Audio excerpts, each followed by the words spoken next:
जय दादी की।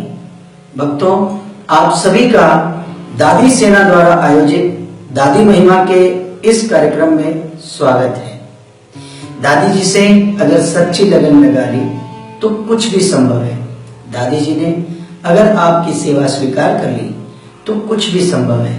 दादी जी ने अगर आपके सिर पर हाथ रख दिया तो कुछ भी संभव है। मैं संजय शर्मा कोलकाता से देश विदेश के दादी भक्तों की अनुभूतियों को आप सभी के बीच सुनाने के लिए आया हूं और आज मैं आपको एक दादी भक्त परिवार की आप बीती घटना सुनाने जा रहा हूं। झारखंड के झरिया में रहने वाले रमेश जी दारुका और उनकी धर्मपत्नी मीरा जी दारुका को दादी जी में अटूट विश्वास था और वो दादी जी के दर्शन करने झुंझुनू मंदिर अक्सर जाया करते थे। ये घटना आज से लगभग 30 साल पहले की है। रमेश जी दारुका अपने ऑफिस में बैठे हुए थे और वहीं अचानक उन्हें ब्रेन हेमरेज का स्ट्रोक आ गया, जिसके कारण उनके शरीर के बाएं हिस्से ने काम करना बंद कर दिया। उन्हें लकवा मार चुका था। रमेश जी को अस्पताल में भर्ती कराया गया। 10 दिन तक उनका इलाज चला, लेकिन उससे कोई फर्क नहीं पड़ा। डॉक्टरों ने मीरा जी से कहा कि आप इन्हें लेकर घर चले जाइए। अब इनकी हालत इसी तरह रहेगी। इनका शरीर का बायां हिस्सा जो है वो काम नहीं कर पाएगा। मीरा जी इस बात से चिंतित हो गई, लेकिन मन ही मन उन्होंने दादी जी से प्रार्थना की कि जिस दिन भी उनके पति अपने पैरों पर खड़े हो जाएंगे उस दिन सबसे पहले वो दादी जी के मंदिर झुंझुनू धाम उनके दर्शन करने के लिए जाएगी। रमेश जी वापस घर आ गए। डॉक्टरों का इलाज उनके घर पर ही होने लगा।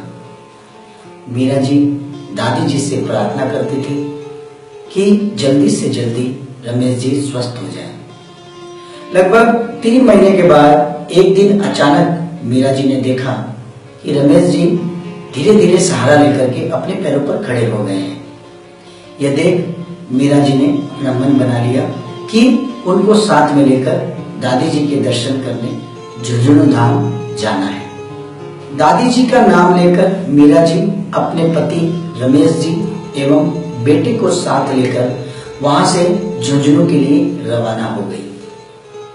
रमेश जी की तबीयत पूरी तरह ठीक नहीं थी, इसलिए मीरा जी को रमेश जी को अपने साथ झुंझुनू लेकर आने में बहुत सारी परेशानियां उठानी पड़ी। झुंझुनू आकर दूसरे दिन सुबह सुबह पूरे परिवार ने दादी जी की पूजा अर्चना की, उनको जात धोक लगाई और उसके पश्चात रमेश जी को कमरे में विश्राम करने के लिए अपने बेटे के पास छोड़कर मीरा जी वापस मंड में आकर दादी जी के सामने बैठकर मंगल पाठ का गुणगान करने लगी। मीरा जी मंगल गुणगान करते करते दादी जी से प्रार्थना कर रही थी रमेश जी को स्वस्थ करने के लिए।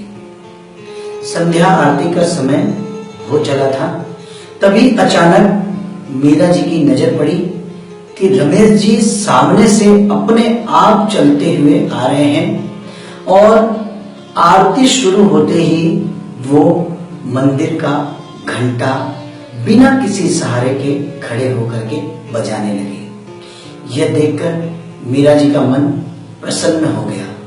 तभी उनका पुत्र दौड़ते हुए रमेश जी को तलाश करते करते मीरा जी के पास पहुंचा और उसने आकर कहा कि मैं नींद में सो रहा था और पिताजी पता नहीं कहाँ चले गए।